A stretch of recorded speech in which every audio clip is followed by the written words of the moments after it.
জবাব দেওয়ার জন্য কে প্রস্তুত রয়েছে?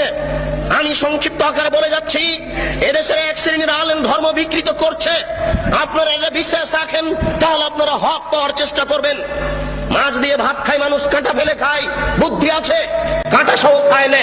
অতএব শরীয়ত যেটুকু জানতে চাইবে, যেটুকু জানতে হবে, সেটুকু প্রমাণ সহকারে জানতে হবে।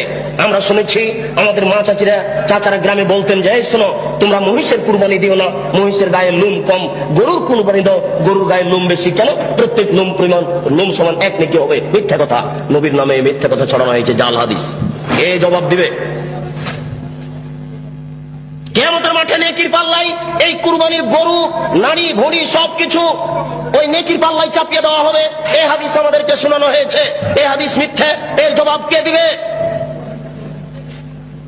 গরু দিয়ে, উট দিয়ে আকিকা চলে না, এই হাদিস মিথ্যে, এটা জাল হাদিস, রাসূলের উপরে এটা বানিয়ে ছড়ানো হয়েছে। এর জবাব কে দিবে? বাচ্চার কানের পাশে আজান দিতে হবে, কথা সত্য। ডান কানে আজান দিতে হবে, বাম কানে একামত দিতে হবে, এ হাদিস মিথ্যে, রাসূলের কথা বলেননি। এই হাদিসের জবাব কে দিবে? মায়ের দিকে সুনজরে তাকালে কবুল হজের সমান নেকি হয়, এ হাদিস মিথ্যে। মায়ের পায়ের নিচে জান্নাত, এ হাদিস সত্য। মায়ের পায়ের নিচে জান্নাত, এ হাদিস ঠিক। মায়ের পায়ের নিচে জান্নাত, এ হাদিস ঠিক। বাপ মায়ের নিকটে বাপ মায়ের দিকে সুনজরে দেখলে কবুল হজের সমান নেকি হবে, এ হাদিস রাসূলের উপরে মিথ্যা আরোপ করা হয়েছে। এই জবাব কে দিবে? এই জন্য মনে রাখবেন, রাসূল সাল্লাল্লাহু আলাইহি ওয়াসাল্লাম একদা যাচ্ছিলেন মেরাজে জিবরাইল আলাইহিস সালামের সাথে। তিনি দেখলেন কতগুলি লোকের জিহ্বাকে আগুনের কেঁচি দিয়ে কেটে দেওয়া হচ্ছে, কতগুলি লোকের জিহ্বাকে আগুনের কেঁচি দিয়ে কেটে দেওয়া হচ্ছে। আল্লাহর নবী বললেন, মান হাওলায়ে জিবরাইল, এরা কারা যাদের জিহ্বা কেটে দেওয়া হচ্ছে? জিবরাইল আলাইহিস সালাম বলেন, হাওলায়ে খুতবাইল উম্মতিক, এরা হচ্ছে আপনার উম্মতের বক্তা, যারা বক্তৃতা করে বেড়াতো, তাদের জিহ্বা আগুনের কেঁচি দিয়ে কেটে দেওয়া হচ্ছে। কি বুঝলেন? কি বুঝলেন আর আমি কি বুঝালাম?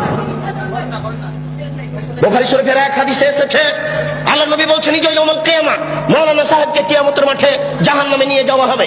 জাহান্নামে নিক্ষেপ করার সাথে সাথে তান্দালে ফাক্তাবহু, মাওলানা সাহেবের নাড়ি ভুঁড়ি সব ঝরে পড়ে যাবে। মাওলানা সাহেব ঘুরতে থাকবে তার নাড়ি ভুঁড়ির চতুর্দিকে।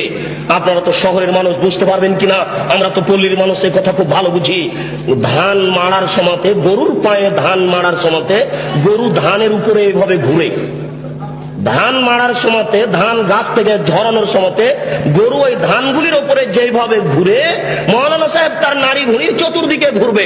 ফাস্তামা আলাইহা আহলুন নার, জাহান্নামীরা সেখানে জমা হয়ে বলবে, মালাক, খবর কি হুজুর, আপনার কেন এই অবস্থা?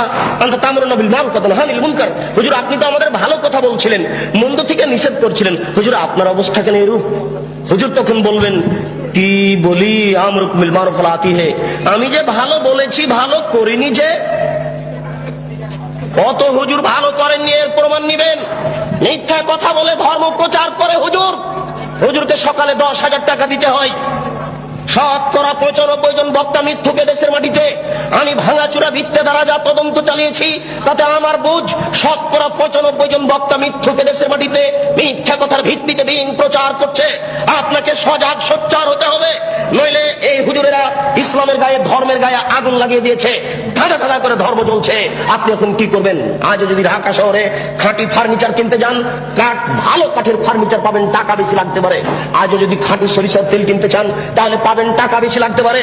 কিন্তু খাঁটি ধর্ম যদি পেতে চান, তাহলে সহজ নয়, খুব জটিল। জিজ্ঞাসা করলে বলবে, বড় হুজুর বলেছেন, পীর সাহেব বলেছেন, বুজুর্গানে দিন বলেছেন, এই বলেই চলবে। বুজুর্গানে দিনের দোহাই দিয়ে ধর্ম চলে না। মাওলানা সাহেবকে যখন বলা হচ্ছে, আপনার কেন এই অবস্থা, তখন মাওলানা সাহেব বলছেন, কি করি, আমি যে ভালো বলেছি, ভালো করিনি যে। হুজুরের বাড়ি দেখেন না, হুজুরের বউয়ের কি অবস্থা, হুজুরের পায়জামাটা টাকনুর নিচে আছে, এটা দেখা যায় না।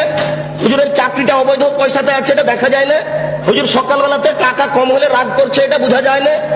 शरीयत की पागल नाकि, शरीयत के हवाई लड्डू, दोनों हाथ में लड्डू है, जो चाहे उसको खा ले, जो चाहे उसको छोड़ दे। ये शरीयत के हवाई लड्डू ना की, हाका बाका लारू ना की शरीयत, इच्छा मतो खावे।